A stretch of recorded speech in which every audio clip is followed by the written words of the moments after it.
Hi again guys, Dave here, Willpower Electrics. Just going to give you a little walkthrough on my drilling box and all the stuff that it contains.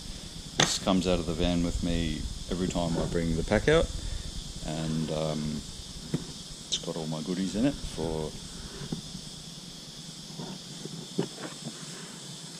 First off, up top, got the soldering iron. Use that reasonably regularly. I quite like it. The gas ones do pretty well, but this one, for the amount of soldering I do, does the job perfectly. I might want a little better one if I was doing a bit more electronics work, but I don't know what the fuck I'm doing with electronics, so just wiring up LED strips, that sort of jazz. It's pretty good. Got the little bad boy. Great little drill. Unless you're drilling 50mm holes into steel plate, this one gets you by for nearly every application. Got an 18V in the car, but honestly this one does the trick 90% of the time. 6-amp battery on it. It's got a couple of spare M12 batteries here.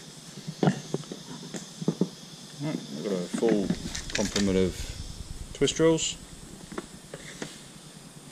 So just some tape for my labeler.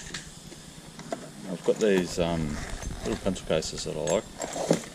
And here I keep just all the fun hole saws. So I've got some carbide tipped monstrosities. They're from Sutton. It's a 20 and a 25mm. They're really good, really good. They're quite expensive, but good. These 1/4-inch shank drills. These are super handy. I'll show you in a second, but they will fit in a 90-degree attachment, so you can get in behind a stud, or in behind a gyprock wall and drill through a stud if you need to get a cable through. Just a couple of different sizes of them. These are some old high-speed steel drill bits with some pretty chunky boy teeth on them. They're really good. So this one little feature of these as well is it's got as soon as you drill through, especially when you're drilling into a board, this drill, it won't fall all the way in. It gets stopped up on that that shoulder there. So if you're drilling in, you're not going to bop in and damage some cable. This is another 20mm. This is a different brand. It's a cheaper model, but it's lasted the test of time. I don't do groups of 20mm holes. Just got a little splare blade for one of those style again. This is a 22mm for buttons and industrial panels. And just a couple more. There's a couple of pilot bits and stuff in there. Away. Right. I've just got a 1/4-inch extension. Comes in handy sometimes. This is a little magnet for my little tiny cube laser level that I'll show you in a second. In here I just keep some multi-tool blades. Those style, and then I got this one a little while ago. I haven't had a chance to use it yet, but it's specifically for gyprock, so you can plunge cut or sort of go in from the side and cut backwards. So I haven't given that a good try yet, but I'm waiting for a bit of an opportunity to use it, and I'll probably do a little 60-second what my thoughts on it are one of these days. Just some speed bores. It's just a can of cutting liquid, Showflex. Right, so in this side pocket here, just got a full complement of all sorts of different drill bits. Just got normal twist drills, some backups. There's some long drill bits there, step drills, little adapters. Bunch of little drill bits and 1/4-inch drill bits and pilot bits. And here's my little tapping section. So I've got some 1/4-inch drill bits for taps, and then there's some standard square end ones. And this little bag here contains hammering. These are tap holders. So if you can see there, that's it's a square shank, and it will pick up a M6 tap, and these go all the way up to 16mm.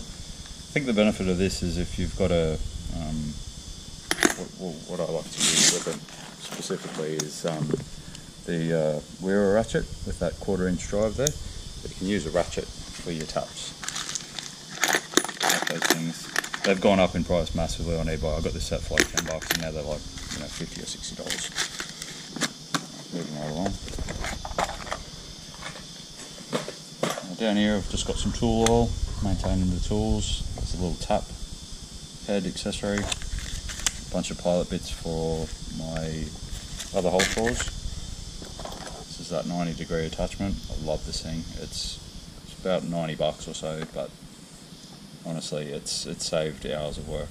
And this one's a real scooping one. I used to have an Irwin one that was sort of like just a cheapy $30 one, but this one, like, the weight, the quality, and probably the gearing inside, I'd love to see someone tear it down, but I've flogged this thing and it's still smooth as, and I really like it. So, not an endorsement, I paid for it obviously, but you know, I rate the thing, definitely. Just got a few different arbors for drills. It's an unblown Coke bottle with some cutting fluid in it. Got that from an industrial job. Just got some earplugs in here. That's a little roundover bit for threaded rods. This one sucks, so it's just it's a Sydney Tools brand. The problem that I find with it is I think the angle is too aggressive. If it was a bit wider, it would...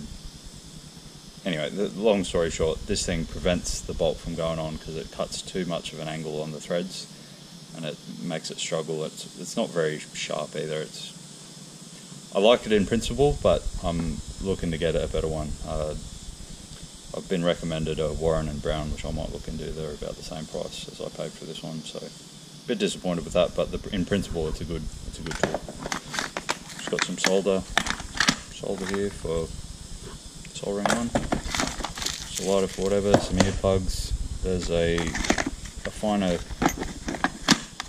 fine piece high-speed steel twist drill kit. They're good for taps. They've got all the tapping sizes if you need them. Little screw removal thing, scraper. Everyone's seen these. It's just a security Torx security bit set. Just a punch there too. Now this is my little cube laser level. Cheap little thing, but man, the fact that I've got it with me all the time and I don't have to get the big case out, it's super handy. It does a straight line and a cross. I typically use it for cross. I've been using it for cable tray all this week and it's been real handy. This is my Starrett quick lock system. I'm a bit of a slut with hole saws. I don't care what brand they are as long as they're sharp. Hole saws are consumables, but this quick lock system is absolutely awesome. You can pop your slug out from whatever you're doing. A bit one-handed, but it just pops back in,